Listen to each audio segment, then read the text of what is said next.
Guys, welcome back in a new video. तो guys, आज वही बात करने वाले हैं मेडिसिनल केमिस्ट्री के बारे में। ठीक है, तो सबको पता है कि मेडिसिनल केमिस्ट्री में हमारी यूनिट नंबर 2 का चैप्टर नंबर 1 खत्म हो चुका है। तो लास्ट वीडियो में हमने यहाँ तक ड्रग्स निमोडिपिन तक कंप्लीट कर लिया है पूरा। तो आज की वीडियो में हम बात करने वाले हैं ये डायूरेटिक्स। आखिर ये डायूरेटिक्स है क्या, इसका क्लासिफिकेशन देखेंगे, और ये जो डायूरेटिक्स में इतनी सारी ड्रग है इसको कैसे कवर करेंगे वो भी पता चल जाएगा। एंड डायूरेटिक्स में ये जो ड्रग है वो मैकेनिज्म ऑफ एक्शन उसका क्या होने वाला है, मतलब कौन से पार्ट पर बॉडी के कौन से पार्ट पर जाकर ये एक्ट करेंगी ड्रग, वो भी आज समझने वाले हैं। ठीक है, मतलब काफ़ी इंपॉर्टेंट लेक्चर होने वाला है ये डायूरेटिक्स के ऊपर। क्योंकि इसमें हम सारी इसकी पूरी फिजियोलॉजी वगैरह सब पढ़ लेंगे। ओके, तो गाइस ये टॉपिक आपके लिए काफ़ी यूजफुल होने वाला है क्योंकि एग्जाम में काफ़ी बार आता है एंड इसमें 3-4 ड्रग हैं हमारी जिनकी सिंथेसिस भी पूछी गई है। ठीक है, तो काफ़ी इंपॉर्टेंट हो जाता है एग्जाम के पॉइंट ऑफ व्यू से, तो थोड़ा देख लेना संभल कर। ओके, तो सबसे पहले हम बात करते हैं कि आखिर ये डायूरेटिक्स है क्या। तो डायूरेटिक्स जो एक शब्द है वो आया है हमारा ग्रीक वर्ड डायूरेटिक कोज। ओके, डायूरेटिक कोज से। अब डायूरेटिक्स कोज का मतलब होता है प्रोमोटिंग यूरिन, मतलब यूरिन की अमाउंट बढ़ाना, यूरिन को प्रमोट करना। And also called water pills, and इसको हम वाटर पिल्स भी कहते हैं। तो अब देखो सुनो, जैसे अभी आपने कुछ अपने चारों तरफ ओल्ड एज पीपल देखे होंगे, बड़े बूढ़े। ठीक है, तो उनमें क्या होता है वो थोड़े कम जैसे टॉयलेट वगैरह जाते हैं वो कम ही जाते हैं। क्यों? एंड उसकी बॉडी पर आपने स्वेलिंग भी देखी होगी एक। ठीक है, जिसको हम अपनी मेडिकल टर्म में बोलते हैं इडेमा। ठीक है, बहुत बढ़िया टर्म है इडेमा। इडेमा हम यूज़ करते हैं सिंपली स्वेलिंग के लिए। अब जो स्वेलिंग होती है ना वो उस वक्त क्या होता है, उनके जो पाम फूले फूले से रहते हैं। ठीक है, पैर उनके फूले फूले रहते हैं हमेशा। क्यों? क्योंकि उन्होंने भरा रहता है पानी। अब जब ये डायलिटिक्स हम किस लिए दे रहे हैं, आखिर ये स्वेलिंग को कम करने की।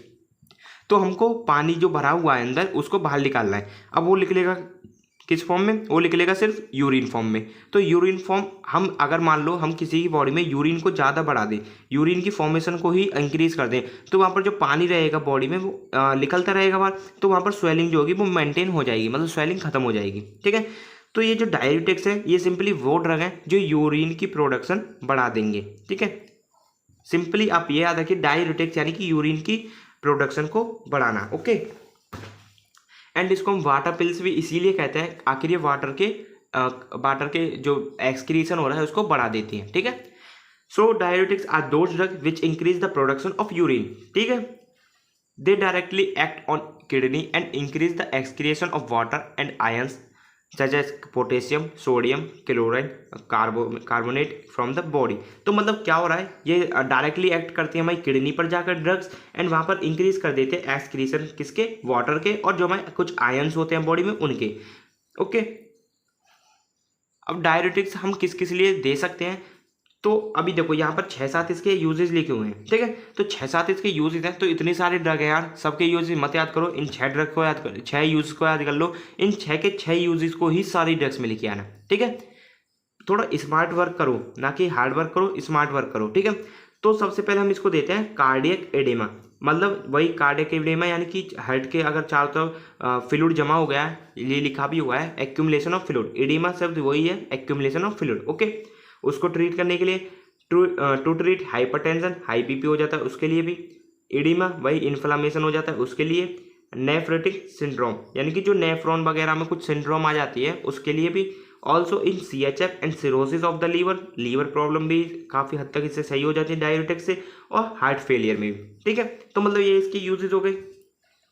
अब थोड़ा समझ लेते हैं हम यहाँ पर किडनी के बारे में, क्योंकि ये ड्रग जो होंगी वो डायरेक्ट किडनी पर जाकर एक्ट करेंगी, तो हमको पता होना चाहिए कि ये किडनी है क्या। So the structural and functional unit of kidney is nephron. तो जो सबको पता है किडनी की जो बेसिक यूनिट होती है जिससे किडनी मिलकर बनी होती है वो होती है नेफ्रॉन। ओके, जैसे हमारी बॉडी में सेल्स होती है ना, तो किडनी जो बनी होती है वो नेफ्रॉन की बनी रहती है। तो नेफ्रॉन क्या होता है, जिसमें हमारा यूरिन फॉर्म हो रहा है वो होते हैं हमारे नेफ्रॉन्स। ठीक है, diuretics also give their action in nephron. तो ये डायूरेटिक्स ड्रग है वो हमारी जो एक्शन देंगी वो देंगी सिर्फ इन नेफ्रॉन में जाकर। ठीक है, किडनी में बाहर नहीं देंगी, किडनी के अंदर, किडनी के अंदर भी, नेफ्रॉन के अंदर। Okay, the main aim work of these diuretics are to decrease the body fluid in case of oedema, inflammation and other heart disease. तो जो हमारा मेन एम है, मेन वर्क है इन डायरेटिक्स को देने का, वो सिर्फ वही है कि बॉडी फ्लूइड जो होगा, बॉडी में फ्लूइड है उसको हमको डिक्रीज करना है, और जो परेशानी है हमको एडेमा इन्फ्लेमेशन है या कुछ अदर हार्ट डिजीज है उसको ठीक करना है। तो इसका क्लासिफिकेशन तो सिंपल होने वाला है, जो आपके सिलेबस में दिया गया है सेम वही क्लासिफिकेशन होने वाला है। ठीक है, सबसे पहले कार्बोनिक एनहाइड्रेस इनहिबिटर, तो इसमें हमारी ड्रग आती है एसिटाजोलामाइड, मेथाजोलामाइड एंड डाइक्लोफेनामाइड। तो इसमें हम एसिटाजोलामाइड का सिंथेसिस भी देखने वाले हैं। सेकंड कैटेगरी है थायजाइड, थायजाइड में क्लोरथायजाइड, हाइड्रोक्लोरथायजाइड एंड साइक्लोथायजाइड। ठीक है, थर्ड आती है लूप डायरेटिक्स, इसमें आते हैं फ्लोरोसिमाइड, ब्यूटेमनाइड, इथेरेसाइलिक एसिड। ओके, फोर्थ आती है पोटेशियम स्पेरिंग डायरेटिक्स, जिसमें आते हैं स्पायरोनोलैक्टोन, ट्राइमेट्रिन, एमिरोलिड्राइड। ओके, फिफ्थ आते हैं भाई ऑस्मोटिक डायरेटिक्स, जिसमें आते हैं हमारा सिर्फ एक ड्रग मैनिटोल। ओके, तो ये था हमने डायरेटिक्स पढ़ लिया, आखिर ये क्या होते हैं, कहाँ पर एक्शन कर रहे हैं। तो अब थोड़ा हम समझते हैं कि आखिर ये यूरिन का फॉर्मेशन कैसे हो रहा है। फर्स्ट हमको ये तो पता होना चाहिए कि यूरिन का फॉर्मेशन कैसे हो रहा है, जब तो हम उसको इंक्रीज कर पाएंगे कहीं ना कहीं देकर ड्रग्स को। ठीक है, तो वही सबसे पहले हम बात करेंगे मैकेनिज्म ऑफ यूरिन फॉर्मेशन। थोड़ा मैं समझ सकता हूँ कि आपने पढ़ लिया होगा अपनी HAP में फर्स्ट सेमेस्टर में, जो आपने यूरिनरी सिस्टम था टॉपिक, उसमें नहीं भी पढ़ा है तो यहाँ पर आपको क्लियर हो जाएगा, कोई टेंशन वाली बात नहीं है। तो देखो, सबको पता है हमारी किडनी क्या काम करती है, फिल्टर करने का, किसको, ब्लड को। तो जो ब्लड फिल्टर होता है एंड जो वेस्ट मटेरियल होता है वो हमारा पास आउट हो जाता है यूरिन के फॉर्म में। ओके, एंड जो हमारी बॉडी के लिए नेसेसरी चीज़ें होती हैं वो वापस से रीएब्जॉर्ब हो जाती हैं। ठीक है, तो उसी के बेस पर इसमें 3 स्टेप होते हैं हमारे नेफ्रॉन में। फर्स्ट होता है फिल्ट्रेशन का, सेकंड होता है रीएब्जॉर्प्शन का, एंड थर्ड होता है सिक्रेशन या फिर एक्सक्रेशन। तो जो हमारी डायरेटिक्स होंगी वो एक्ट करेंगी यहाँ रीएब्जॉर्प्शन पे जाकर। ठीक है, अभी आगे समझते हैं पूरा डायग्राम की मदद से कि आखिर कैसे क्या होने वाला है। तो पहले यहाँ पर आप नेफ्रॉन का डायग्राम देख लीजिए और थोड़ा समझ लीजिए इसको क्या होने वाला है। तो देखो, सबसे पहले एक यहाँ हुक टाइप का होता है जो कि हम कहते हैं बोमेन कैप्सूल। ओके, एंड इसके चारों तरफ हमारी ब्लड वेसल्स फैली रहती है, ये सारी ब्लड वेसल्स है। यहाँ पर एक गुच्छा बना रहता है ब्लड वेसल्स का, जिसको हम ग्लोमेरुलस में कहते हैं। ओके, एंड ये सारी हमारी ब्लड वेसल्स जा रही हैं। ओके, ध्यान रखना। अब इसके जो आगे अंदर की लाइनिंग होती है ब्लड वेसल्स की, तो वो होती है हमारी प्रॉक्सिमल कॉन्वोल्यूटेड ट्यूब। तो मतलब एक ट्यूब रहती है, इसको हम बोलते हैं प्रॉक्सिमल कन्वोल्यूटेड ट्यूबेल। ठीक है, फिर हमारा होते हैं 2 लूप ऑफ हेलने जिसको हम बोलते हैं। तो लूप यानी कि दो कोई भी आप समझ लो ट्यूब का गुच्छा नहीं, 2 ट्यूब यानी कि 2 जोड़े, लूप होते हैं ना, जोड़ा। तो भाई 2 जोड़ा है यहाँ पर ट्यूब का, ये प्रॉक्सिमल कन्वोल्यूटेड ट्यूबेल से कनेक्ट होता है। आगे फर्दर ये जाता है हमारा डिस्टल कॉन्वोल्यूटेड ट्यूबेल तक। ठीक है, अब डिस्टल कॉन्वोल्यूटेड ट्यूबेल तक जाने तक फिर ये आगे जाके मिल जाता है कलेक्टिंग डक्ट में। अब देखो, तो फिल्ट्रेशन का प्रोसेस हमारा यहाँ पर ही होता है ग्लोमेरुलस में। ओके, तो ग्लोमेरुलस एक छन्नी टाइप का काम करता है। तो यहाँ पर अंदर ये सारे जितना भी मटेरियल वेस्ट होगा उसको अंदर फेंक देंगे, तो यहाँ पर अंदर आ जाएगा एंड वो आ जाएगा फिर प्रॉक्सिमल कॉन्वोल्यूटेड ट्यूबेल में।